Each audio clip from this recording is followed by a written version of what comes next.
বিরতির পর স্বাগত। এবার চোখ রাখছি ঊনকোটি জেলার দিকে।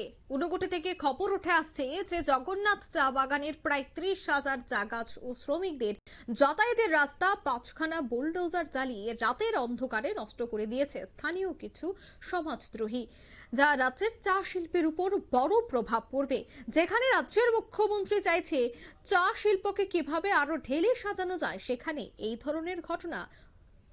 গতকালকের এই ঘটনায় আজ সকালে যখন শ্রমিকরা দেখতে পায়, সঙ্গে সঙ্গে মালিককে অবগত করার পর মালিক টি বোর্ডের চেয়ারম্যান সমীর ঘোষকে সঙ্গে সঙ্গে অবগত করেন। তিনি ঘটনা জানতে পেরে সঙ্গে সঙ্গে থানার সাথে কথা বলেন এবং মালিককে আইনত ব্যবস্থা নেওয়ার জন্য পরামর্শ দেন। তবে তিনি নিজেও জানেন না কিভাবে ঘটেছে এই ঘটনা।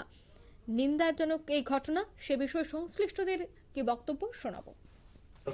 জন্য ঐতিহাসিক সিদ্ধান্ত একের পর এক হচ্ছে। এমন অবস্থায় আমাদের ওখানে উত্তর ঊনকোটি জেলার অন্তর্গত আমাদের যে জগন্নাথপুর চা বাগান একটা রয়েছে, সেখানে কতিপয় স্থানীয় জমি মাফিয়া অনেকদিন যাবৎ এখানে জমিটাকে তাদের জুট জমি দখল করার জন্য অবৈধ প্রয়াস চালিয়ে যাচ্ছিলেন।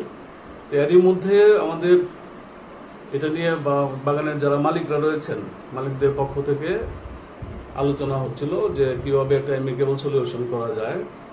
স্থানীয় আপনারা শুনলেন তাদের বক্তব্য। তিনি নিজেও নিন্দা জানান এবং দোষীদের কঠোর শাস্তির দাবি রাখেন। এই ঘটনার সঙ্গে যারা জড়িত রয়েছেন তাদের দৃষ্টান্তমূলক শাস্তির দাবি জানানো হয় এবং তিনি আজই মুখ্যমন্ত্রীর গোচরে বিষয়টি নিয়ে যাবেন বলেই জানাচ্ছেন।